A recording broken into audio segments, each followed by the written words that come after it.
What's the deal, YouTube? It's your boy, Dog Assassin 363, bringing you another video. Got some important news this video. Look at me, man, fresh up. Anyway,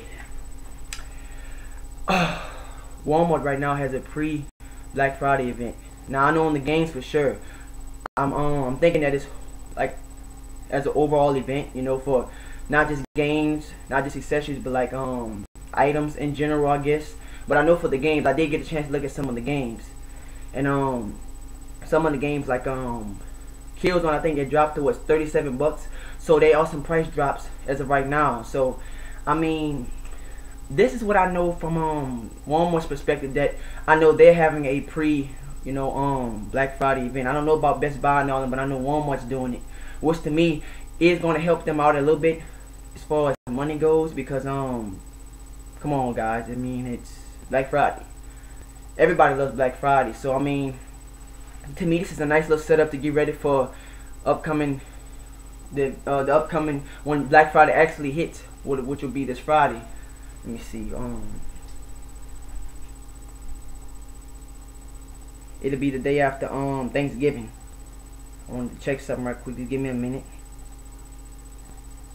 So what y'all been up to, man? Chilling? I've been chilling too.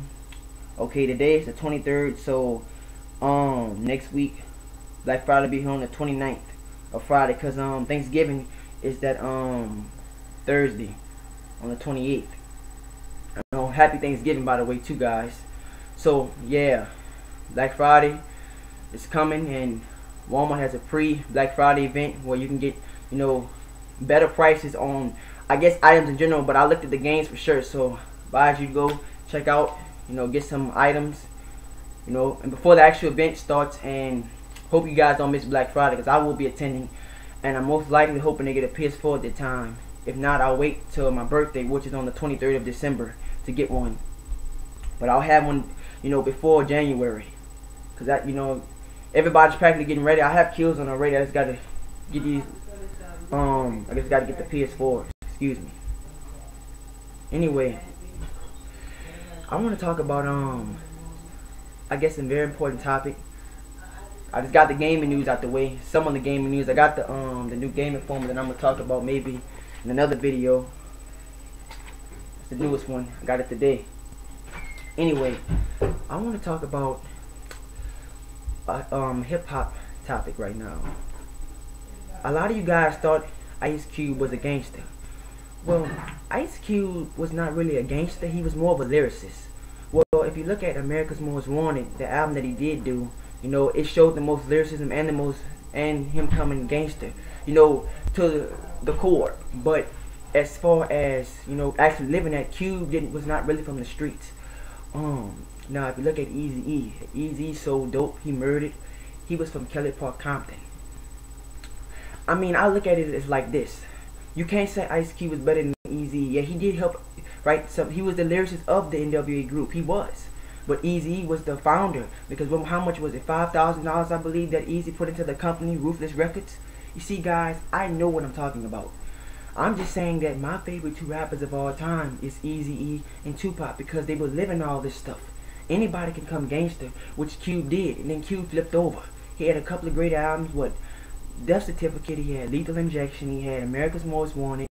And others too, and etc. But he had a variety of different albums, not just him coming gangster. But I feel like you knew where E was from. They got multiple documentaries where it shows where Onyx and them tried to copy E's style of being a gangster. They tried to, because at that time that what was popping.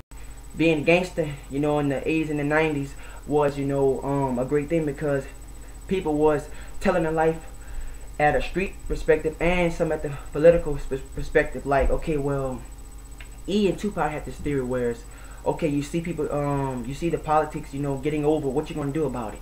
You see what I'm saying? They were teaching us more to think. Pot and E were more of like educators. They were more of people that had class, but they were also smart. E did it more in a gangster, where Pot did it more in a heart and soul kind of perspective. But E had the heart too, just in a different category. But even Biggie, these guys were thinkers. They were educators. You know, E was living the hood life. You know, he was. People was getting killed, everything, and he said it. You know, I don't understand how people can say Ice Cube is the greatest of all time. Not taking nothing away from him being a talented gangster rapper, because that's what he was. But Ice Cube never sold no dope. He never killed nobody. He doesn't even have a criminal record. E had a criminal record.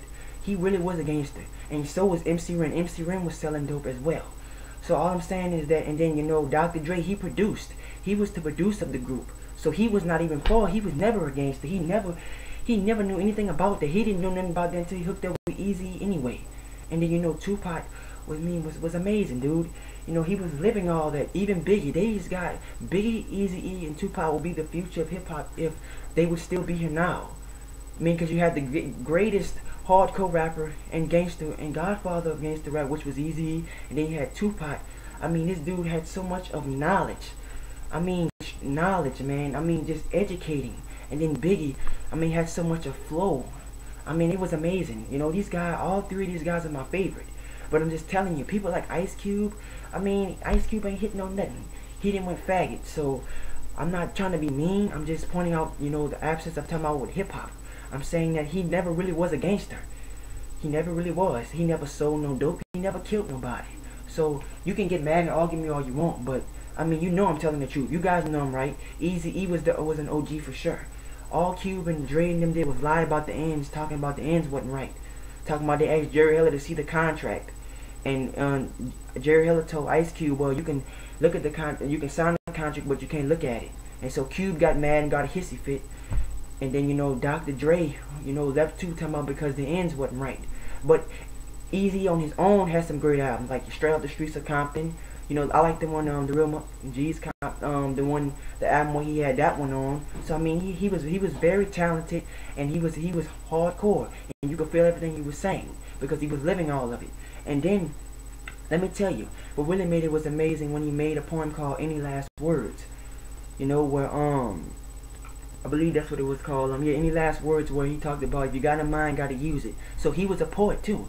He was somewhat like Tupac, but just in a gangster category. And then you had Tupac, who was more like a thug, but he was an intellect, you know, because him and Biggie really created a sound. These guys were intellects, all three of them were, but I think what took Biggie and Pot out more, because I know what happened with Suge putting the hit out on Pot, I know that, and I know Jerry Heller injecting Eazy with AIDS, and I know that Biggie being set up by Puff Daddy. I know that these guys would be the future of hip-hop today. Don't believe everything you hear, you know, with the media and everything. You know, Jerry Heller got rid of Eazy-E. We know that already.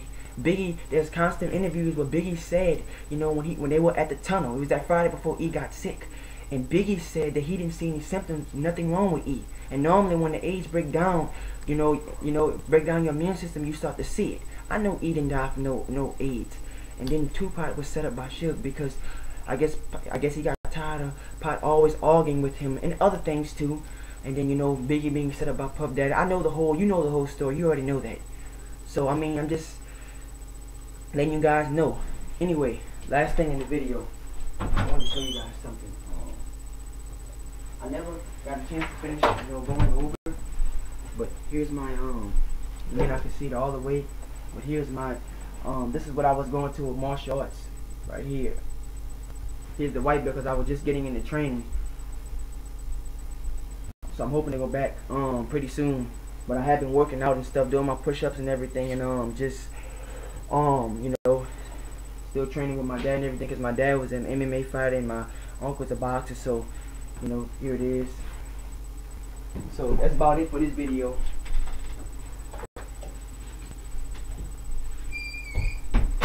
Got the SWAT shirt on, but I gotta get me a new webcam, so I'm trying to save up for everything now before I get me a PS4.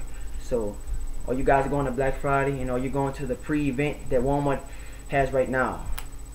I'm out of here. Peace.